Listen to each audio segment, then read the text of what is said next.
You died and woke up as a goblin. That's how your second life begins. In a brutal world where strength decides fate, you're now Goblin Rou, small, weak, but with one terrifying advantage. You evolve by consuming, literally. Day 1, you feast. On plants, monsters, even your own kind. It's savage, but each bite makes you stronger. Fire magic, healing, super senses, all earned through survival. By episode 5, you're no longer just a goblin. You've leveled up, smarter, faster, deadlier. You lead a growing tribe, forging bonds with goblins, elves, and even ogres. But as your power rises, so do the enemies and the hunger. This isn't just reincarnation, it's evolution, by any means necessary. And trust me, the real monsters haven't even shown up yet. Let's continue the story. It began with a warning, one that would change everything. A human force was advancing on the Kudal Woods, but the monsters weren't going to run. Instead, Parabellum, the rising mercenary company of evolved monsters, mobilized for their very first official mission. And at the head of it all stood Ogre Rou. Rou had only 36 core members at the time, but thanks to the magic of his companion Spelchi, they summoned enough familiars to swell their forces to 73. Their target, a fortified human outpost, protected by magical barriers designed to repel lower-class monsters. But Rou? He wasn't just any ogre. Using his silver arm and the skill attribute Echo, Rou boosted the power of the hulking goblin geek, who then punched through the barrier with overwhelming force. The way inside was open. Once inside, battle erupted. Rou summoned a horde of skeleton warriors to spear down the defenders. Meanwhile, Demi and Spelche unleashed a storm of magic, devastating the human ranks. But even amid the chaos, one warrior stood out. The humans' front line was commanded by the powerful and composed Lady Knight, whose swordplay was precise and fearless. She struck straight at Rou's heart, but the blow barely scratched him. Rou didn't retaliate with death. Instead, he decided to spare her. Her strength, courage, and presence impressed him. She was not just a foe, she was valuable. Alongside her, Rou also spared the sorcerer, the priestess, and the swordswoman with the flaming blade, all skilled warriors he could either learn from or use. Meanwhile, Big Blood, a warrior obsessed with carnage, sliced through enemies, shaping their blood into blades mid-combat. Smith, the calm and calculating blacksmith fighter, held the center with brutal efficiency. Not a single Parabellum member fell. The battle was complete domination. Later, the prisoners were brought back. Rou bound them with enchanted earrings that prevented them from lying. From their forced honesty, he learned the truth. The human kingdom was desperate. Their princess was dying. The only cure was a sacred elvish potion brew's voice, thoughtful. They started this war for her. He shared this information with Papa Elf, the elder of the local elves, and in exchange, the elves offered Rou barrels of high-grade alcohol, his personal favorite. But the fight wasn't over. Days later, the humans tried again. A force of 500 soldiers marched through Kudal Woods. But this time, Rou was ready. He launched an ambush alongside Kichi, Ogre, Bloodsot, and Regret, the elite archer. With a combination of earth-shaking boulder spells, deadly traps, and overwhelming goblin assaults, the human army was crushed. Barely 100 of them remained. Rou even allowed Ogre Kichi to capture their commander. He didn't waste time. Rou began training the prisoners, testing them in combat, watching how they fought, how they thought, and one stood out. A Steel Knight, captured and stripped of weapons, still had the will to challenge Rou with his bare fists.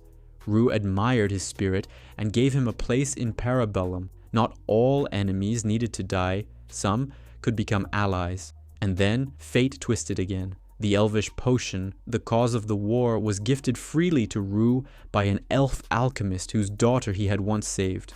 One drop healed deep wounds, restored bodies, eased pain. Rou looked at the bottle in his hand, realizing the irony.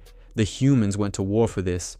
And now it rested with a monster who had built a family, an army, a vision. They called him a beast, a killer, a threat, but Ogre Rou, He was becoming something else. Be a ruler, a tactician, a savior, and this was only the beginning. The following day, Rou visited the elves again.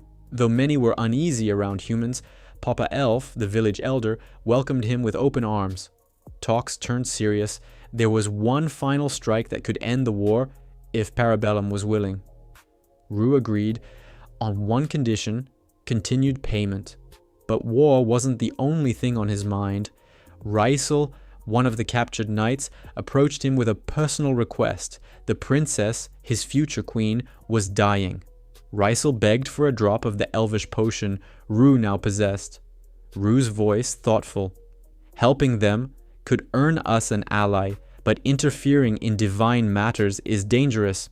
He told Rysel he would consider it. Before sunrise, they moved into position. Rou led 650 troops, half of them elves, against an enemy camp of 2,000. But this wasn't just any unit. The Rugal Orden had arrived. An elite force of braves, blessed warriors who could enhance entire armies just by standing on the battlefield. Among them was one in particular, Filippo Ber Larta, the bone bug brave. Filippo was wild, unpredictable, and terrifying. His blessing came from the god of demonic insects.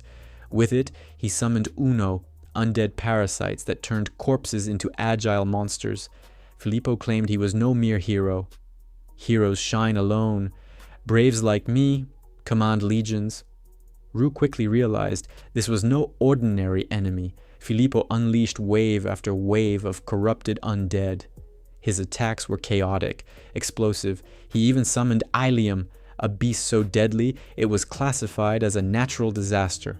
Rou barely dodged its venomous fangs. But he wasn't helpless. Rou transformed, his body shifting into an armored, insect-like exoskeleton. Now he fought Filippo on equal footing. Blow after blow they clashed, and then Filippo stopped. Filippo grinning. "That was fun. You're strong, but you're not ready yet." With a mocking laugh, he vanished, promising they would meet again. Unbeknownst to the others, Rou had sent a stealthy replicant deep into enemy lines. Its target? Prince Callian, heir to the kingdom. The replicant delivered the elvish medicine directly into his hands, and with it a message. Rou's voice: "This war serves no one. You now hold the cure.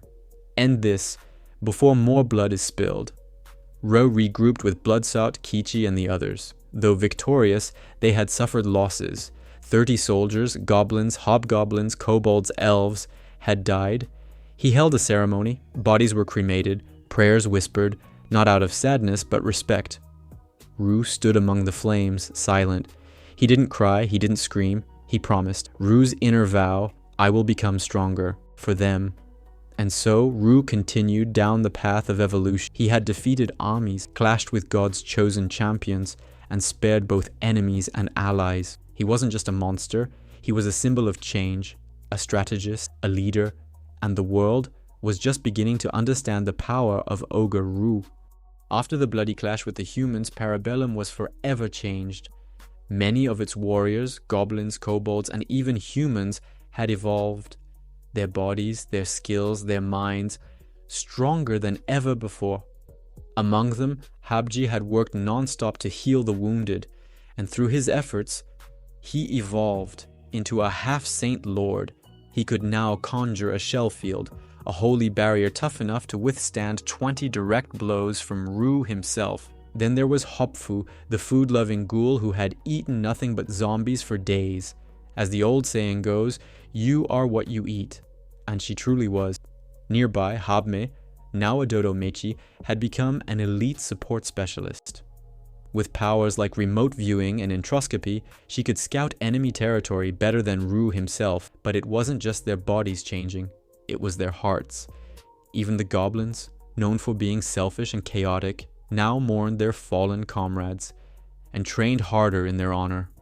7 hobgoblins evolved into full ogres. They stood tall before Ogre Rou, vowing to fight for the fallen and protect their people.